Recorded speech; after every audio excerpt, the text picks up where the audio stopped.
Quelle curieuse élection cela va être avec un président candidat présent, absent, un scrutin qui ne fait finalement guère de doute quant à son issue et en même temps qui est le révélateur d'une Algérie qui bouillonne dessous et avec beaucoup aussi de facteurs d'inquiétude et d'incertitude. Slimane Zeguidour, vous êtes au téléphone avec nous, vous êtes l'envoyé spécial de TV5 Monde pour suivre ces élections. Quels enjeux essentiels voyez-vous à ce scrutin, puisque il y a j'allais dire, il y a les enjeux, bon, on va faire du Freud, il y a les enjeux manifestes et les enjeux latents. Les enjeux manifestes, ils sont guère surprenants, ni lourds de suspense. Les enjeux latents, ils sont bien plus complexes et sans doute plus sérieux. Les enjeux latents, c'est que vous avez un système qui est là depuis 1962, qui a montré amplement qu'il n'avait pas structurellement la capacité de se renouveler complètement et donc de répondre aux attentes de la société, de se mettre au diapason du siècle et donc a été contraint de continuer à manœuvrer pour se perpétuer et se reproduire. C'est-à-dire qu'aujourd'hui, pratiquement toutes les ressources de l'État et de la nation servent à reproduire le système au point que même les éléments les plus lucides du système eux-mêmes se sentent impuissants parce qu'ils n'ont pas su payer les leviers pour changer le système et le mettre au diapason de la société. Voilà, c'est un peu résumé, un peu le dilemme dans lequel se trouve la société et ses élites dirigeantes. Mais vous restez avec nous, évidemment, Slimane. Merci. Farid Aïchoun, vous êtes d'accord avec cette première analyse? Absolument, absolument. C'est la neutralisation, c'est les clans qui se neutralisent et rien ne bouge. Depuis l'indépendance. Et en même temps, alors, une paix sociale achetée en quelque sorte par ce qui continue à être la manne pétrolière. Oui, dans ce qu'on a appelé dans l'épisode, entre guillemets, des révolutions arabes, on a bien vu qu'à part la Tunisie, ça n'a pas été vraiment toutes des révolutions arabes. Bouteflika a sorti le chéquier et il a arrosé. Hein, on est sur les bords de la Méditerranée, c'est le clientélisme, et puis on sort le chéquier, puis... De toute façon, la société civile, la jeunesse en Algérie, est complètement dépolitisée, se fout de la politique, elle vit sa vie, il y a une autre vie. Quelle est-elle ? C'est leur vie à eux, c'est la musique, il y a beaucoup de rappeurs maintenant en Algérie, c'est un phénomène nouveau dans la jeunesse, nouveau, au moins une dizaine d'années, même 15, et les gens vivent leur vie, font travail, aiment le commerce, aiment le business, mais la politique, faut pas leur en parler. Surtout pas, oh là là, ne me parle pas de politique. Parce qu'ils savent que c'est totalement bloqué. Oui, parce que les dés sont pipés depuis l'indépendance, comme l'a rappelé Slimane il y a 2 minutes.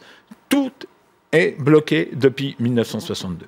Asni Abidi, alors du coup, les choses se jouent finalement de clan en clan à l'intérieur même du pouvoir. On a parlé de l'armée, des services de renseignement et de cette sorte de politique d'équilibre que Bouteflika joue entre ces forces-là. Paradoxalement, l'Algérie connaît des changements, mais quand elle assiste à des changements, ce sont plutôt des changements de l'intérieur, presque des révolutions du palais.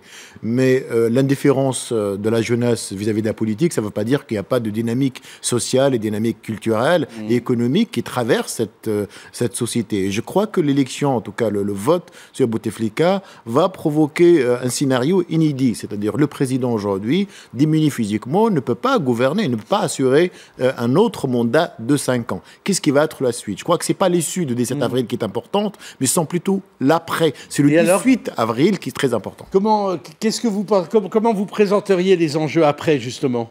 Vous savez, il y a des choses intéressantes. Ce n'est pas encore dit le destin de l'Algérie. D'abord, le taux de participation est très important. Il y a une participation faible. Deuxième élément, est-ce qu'on va avoir un deuxième tour ou pas? Bouteflika insiste pour ne pas avoir un deuxième tour avec quand même un taux très, très, très élevé, presque un plébiscite. Puisque, rappelez-vous, la dernière élection en 2004, il a eu presque 93% avec 74 de taux de participation. Et le dernier élément, c'est que ce que Bouteflika va pouvoir gérer seul. Je crois qu'il y a un déplacement au niveau du pouvoir. La nomination d'un homme proche de l'armée, Ouyaya, comme directeur de son cabinet, probablement la transition, c'est-à-dire nommer un vice-président, ce sont des scénarios qui sont tout à fait envisageables après.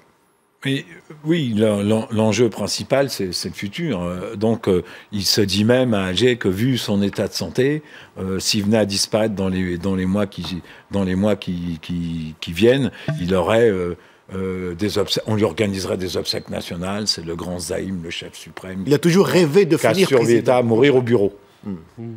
Drôle d'ambition politique. Alors, il paraît qu'il y aurait... Alors, ça aussi, c'est des rumeurs, des infos, qu'il y aurait eu, en fait, un accord entre l'armée, les services de renseignement et le clan de Bouteflika pour qu'il reste, afin qu'il meure au bureau et qu'on lui organise des funérailles grandioses comme Boumedienne c'est un singulier programme électoral, quand même. Voilà, c'est terrible. Alors, pour en revenir à l'abstention, moi, je voudrais rappeler un chiffre.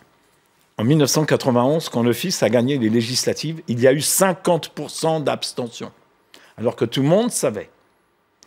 Moi, je me rappelle, puisque j'étais envoyé spécial pour le Nouvel Observateur à l'époque, j'ai discuté avec des gens, je leur dis, mais vous n'allez pas aller voter? Non, non, de toute façon, c'est truqué, le FLN va gagner. Alors qu'on a eu la surprise qu'on a eue, puisqu'il n'y a pas eu de trucage cette fois-là. Et bien, des gens disaient, non, non, pensant que ça allait être truqué. Alors maintenant, c'est 70% l'abstention. J'ai couvert les dernières présidentielles de Bouteflika. J'ai fait tous les bureaux de vote quasiment d'Alger avec mon fixeur. Ils étaient vides. Donc on fait voter les gens. Il n'y a pas voté, ben vous avez voté quand même. C'est le système soviétique, quoi. Ouais, ce qu'il nous faut cette fois-ci, c'est tout de même les avertissements de son challenger, de Benflis. Oui. Hein. Qui a fait justement de la fraude presque l'axe principal de sa campagne. C'est un bon connaisseur parce qu'il était chef de campagne et Premier ministre, donc il connaît très bien le fonctionnement. Il l'a organisé, c'est ça que Il l'a organisé pour le président. Donc aujourd'hui, il est bien averti.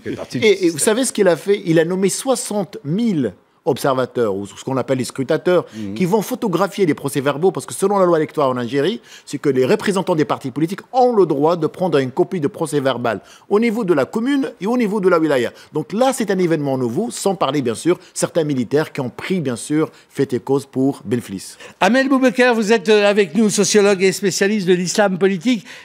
J'ai lu plusieurs de vos travaux que j'ai vraiment qui m'ont beaucoup intéressé. Comment vous caractériseriez la singularité, la spécificité de l'Algérie, notamment dans ce Maghreb par rapport à ses voisins marocains et tunisiens? Bonsoir, merci de votre invitation. Écoutez, je pense que ces élections révèlent deux manières de comprendre l'Algérie de façon plus large. Il y a une vision qui appartient à mon sens au passé et qui pense qu'avec un nouveau candidat, les choses vont pouvoir changer. Une vie politique qui s'articule sur une logique de représentativité à travers des partis qui sont cooptés depuis 20 ans mais qui continuent de se présenter comme des partis d'opposition. Une Algérie où on pense que l'abstention est contre-productive et que finalement il faut voter, même voter blanc. Des leaders qui pensent que les Algériens sont immatures pour une participation politique directe. On a vu le résultat en 92, c'est ce qu'ils disent souvent. Et puis même une communauté internationale qui pense que parce qu'il n'y a pas de révolution arabe, rien ne bouge en Algérie. Et puis il y a une autre vision qui est à mon avis celle de l'avenir et qui considère le boycott comme un moyen de résistance, qui pense que ce n'est pas un problème de candidat mais un problème de système et que même avec un nouveau candidat rien ne changera, qui considère que l'État doit remplir son rôle non pas en offrant de l'idéologie révolutionnaire de résistance à la France coloniale, mais doit remplir son rôle en offrant du travail, en offrant de l'eau, en offrant de l'électricité, en offrant la liberté d'occuper l'espace public. Et puis, c'est une génération aussi qui s'accorde sur un changement non violent, c'est-à-dire ils veulent un changement, mais ils le veulent non violent parce qu'ils ont assez payé les frais de la violence. Mais ça ne veut pas dire que cette génération-là est immobile. Et c'est une génération qui essaye aussi de se frayer un chemin, un avenir malgré les obstacles, et qui ne parle pas, eux, de guerre des clans, au sommet, mais qui parlent des grands barons de l'import-export, etc. Et puis je voudrais aussi commenter, si vous me permettez, sur le fait que la rente achète la paix sociale. C'est absolument faux, la rente en Algérie n'achète pas la paix sociale. Le plus vous donnez, le plus les gens demandent, et plus il y a des manifestations, des émeutes dans la rue pour aussi pouvoir avoir sa part de la rente, sa part d'augmentation salariale, etc. Et finalement, qu'est-ce que cela crée? C'est une dynamique qui crée de l'inflation, c'est une dynamique qui crée des inégalités sociales, et ça ne crée absolument pas de la stabilité. Donc non, la rente n'achète pas la paix sociale en Algérie. Elle l'a acheté pendant les révolutions arabes. Bouteflika a accédé aux revendications de tous les grévistes. Par contre, il y a une catégorie avec qui on ne peut pas négocier, c'est la jeunesse. Ce sont les exclus qui, eux, n'ont pas de travail, qui ne sont pas dans ces syndicats. Et là, Amel a entièrement raison. Moi, je parlais des forces constituées en syndicats et Boutef à payer. Là, on ne peut pas acheter la jeunesse qui n'a pas de travail. Alors, d'où le programme d'aide. La gendarmerie nationale en Algérie, pour l'année 2012, a recensé 11 200 et quelques, j'ai pas les 75 ou 80, émeutes sur tout le territoire national. Ceux-là, c'est des gens qui sont incontrôlables. Pourquoi? Parce qu'ils n'ont pas d'emploi, ils n'ont pas de représentants, ils ne sont pas dans le mode associatif, ils ne sont pas dans des syndicats, ils n'ont pas de boulot. Et ceux-là, qu'est-ce qu'ils veulent? Ils veulent du travail tout de suite, on ne peut pas leur en donner. Alors là-dessus, je la rejoins. Moi, pour qu'il n'y ait pas de malentendus, je parlais des forces organisées dans les syndicats. Alors si je peux me permettre de commenter, y compris sur les syndicats. D'abord, il faut savoir qu'il y a un syndicat officiel, qui est le syndicat du régime, l'UGTA, et puis il y a une multitude de syndicats indépendants qui, eux, ne sont pas reconnus par l'État et qui ne sont pas invités à négocier. Eh bien, ces syndicats indépendants, il y a énormément de jeunes au sein de ces syndicats aussi, qui ont un travail, mais qui ont un travail précaire. C'est la grande invention des 3 mandats passés de Bouteflika, c'est le fait de donner effectivement du travail à des jeunes dans des mairies, etc., mais c'est un travail qui est payé 50 € le mois. Et c'est un travail précaire. Donc la précarisation aussi des forces sociales est une dynamique très importante en Algérie. Et là aussi, elle n'est pas stabilisatrice. Même si les gens essayent de se mobiliser au sein des syndicats, ils se mobilisent contre ce modèle de rentier. Mais le programme d'aide à la création d'entreprises, ce qui a permis les aides pour la création des PME, etc., c'est pas quelque chose qui quand même a une efficacité à la fois économique et sociale? Et ce programme n'a pas été pensé, en fait, dans un tout, dans partie d'un tout en Algérie. Si vous voulez entreprendre, vous avez d'abord une bureaucratie extrêmement lourde, on ne favorise pas le secteur privé, vous avez un problème d'accès aussi aux assiettes pour pouvoir construire le siège de votre entreprise. Donc il y a une multitude de problèmes. Les banques également ne prêtent pas, à part pour ce programme-là, ne prêtent pas aux entrepreneurs, mais même pour ce programme-là, la majorité des jeunes, moi que j'ai interviewés en Algérie, vous disent, mais les dés sont pipés. Ceux qui ont accès aux prêts, qui se voient accéder des prêts, ce sont des gens qui ont des relations privilégiées avec l'administration corrompue, avec la bureaucratie, et ça n'est pas pour nous. C'est une forme de corruption sociale qui ne s'adresse pas aux véritables forces vives et aux véritables entrepreneurs. Et d'ailleurs, il y a un taux d'échec de ces jeunes programmes d'entrepreneurs extrêmement important, parce qu'il n'y a pas d'accompagnement, il y a une bureaucratie et une administration qui est incapable de libérer les forces productives en Algérie, pour parler comme il y a 40 ans. Et donc, effectivement, c'est un problème, et ce programme-là n'a pas résolu la question, et est loin de résoudre la question du chômage des jeunes en Algérie. Hasni Abidi. Le Bouteflika, il a la baraka, parce que quand il est arrivé au pouvoir, le prix de baril, il était moins de 20 $. Aujourd'hui, il avoisine les 100 $. Je crois que la rente pétrolière prolonge l'âge de ce système politique. Il n'y a pas de mystère, il n'y a pas d'analyse là-dessus. Deuxième élément, on a en Algérie ce qu'on appelle les transferts sociaux d'abord, c'est très important. C'est un argent qui est prélevé de l'argent. C'est pourquoi on peut dire aujourd'hui que l'Algérie vit au-dessus de ses moyens. Tous les bons économistes vous diront qu'il faut absolument que le baril de pétrole arrive à 140 $ pour que l'Algérie continue ce rythme de vie. Parce qu'il y a ce qu'on appelle les transferts sociaux, le filet social donné aux jeunes. Beaucoup de jeunes reçoivent une solde à la fin du mois, ils ne travaillent pas. C'est l'équivalent de SMIC. Oui, et puis les encouragements à la construction et des choses comme ça. L'encouragement des constructions, le logement social coûte très cher à l'économie parce que l'État ne crée pas d'emplois. L'État est le seul et le grand employeur, sans parler bien sûr de ces réseaux clientélistes. Le dernier élément très important, c'est que les banques, aujourd'hui, ont un grand problème. C'est que les jeunes peuvent se constituer en groupe ou des jeunes seuls et ils peuvent demander un crédit sans aucune garantie. Et ce rythme-là, c'est un rythme effrayant pour la trésorerie de ce pays-là qui ne peuvent. C'est vrai que le matelas en devise aujourd'hui est très confortable, mais il ne le sera pas pendant quelques années. C'est pourquoi le programme économique de Bouteflika, ce n'est pas un programme d'avenir, c'est un programme de survie de régime. La candidature de Benflis, elle n'a pas d'écho populaire? Un petit peu.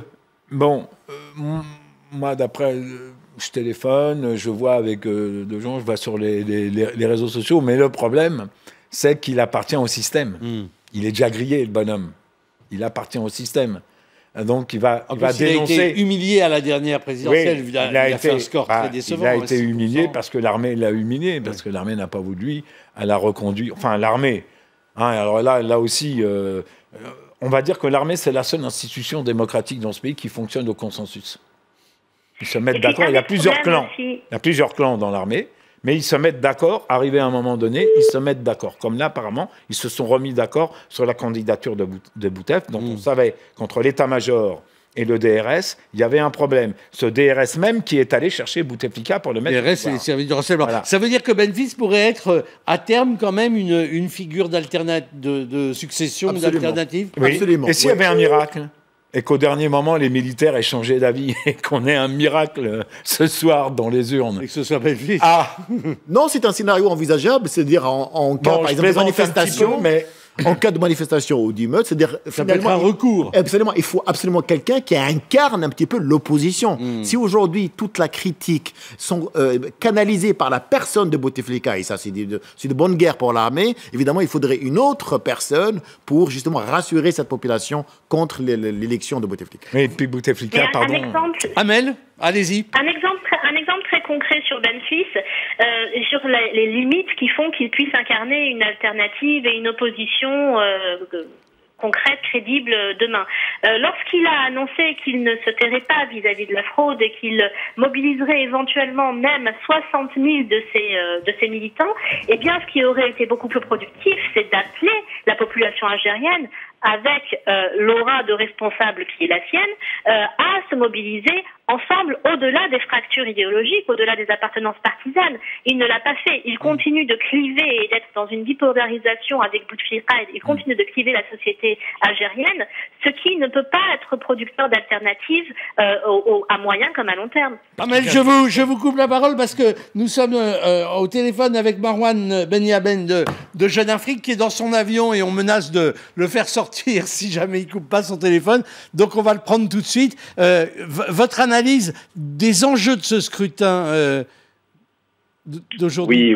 Oui, bonjour. Bonjour, Marwan. Le scrutin lui-même n'a pas de véritable enjeu, ce qui ne veut pas dire que le débat qui a été permanent pendant la campagne de 3 semaines à laquelle on a assisté, encore une fois en rappelant que par rapport aux élections précédentes, il y a aujourd'hui des télés privées qui ne se privent pas de porter sur la place publique des débats qui permettent aux uns et aux autres, aux pros, aux anti, Bouteflika, etc., de parler en toute liberté des sujets qui les préoccupent, qu'en Algérie, contrairement à certaines idées reçues, il y a une presse indépendante qui elle-même ne se prive pas de mettre sur la table tout ce qui la dérange, de caricaturer le chef de l'État, les militaires, etc.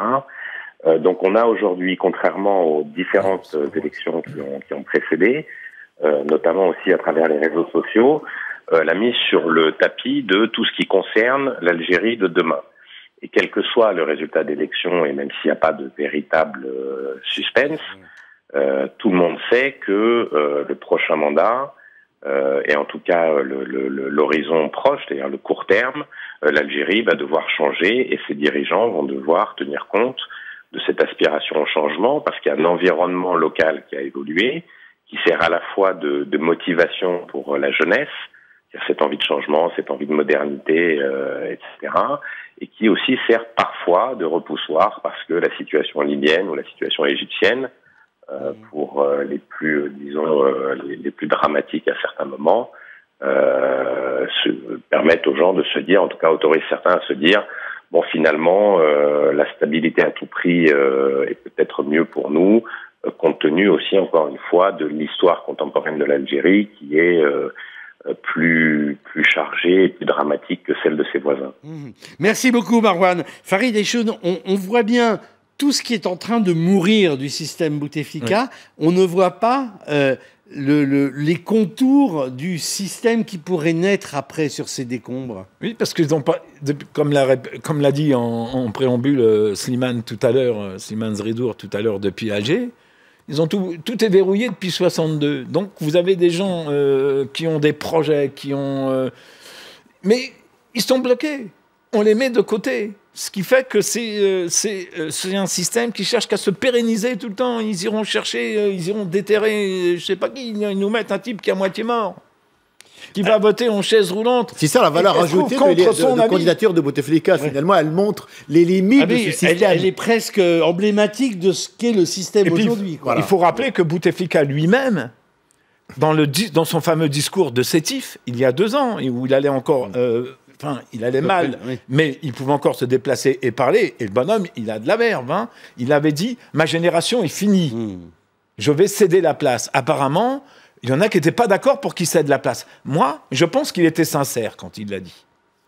Je pense qu'il était sincère. Sincérité d'un jour. Je ne sais pas. Mais disons que je lui fais crédit là-dessus, parce qu'il a dit publiquement orbite, il a dit « Ma génération est finie, il faut que ce soit les jeunes qui prennent la place. » C'est-à-dire pour cette élection-là. Et là, il est à moitié mourant, et puis il se présente. Non, il est manipulé. Ou alors, c'est que je ne comprends Ce qui est triste rien. pour l'Algérie, c'est qu'on sera fait. le dernier mot. Ce qui est triste pour l'Algérie, c'est qu'on fait presque la promotion de son challenger parce qu'on on aimerait bien un changement. Alors que Benflis même, il est le fils du système. Exactement. C'est-à-dire, finalement, le régime ne joue pas très gros parce qu'il est du FLN, il était chef du cabinet, Premier ministre. Malheureusement, l'Algérie a raté encore une occasion de se renouveler. Merci vraiment pour ces éclairages et merci à vous, Amel Boubacar, d'avoir été avec nous en direct de Dubaï. Merci, et puis on va finir par un rendez-vous musical vraiment très original et grand coup de cœur de l'émission.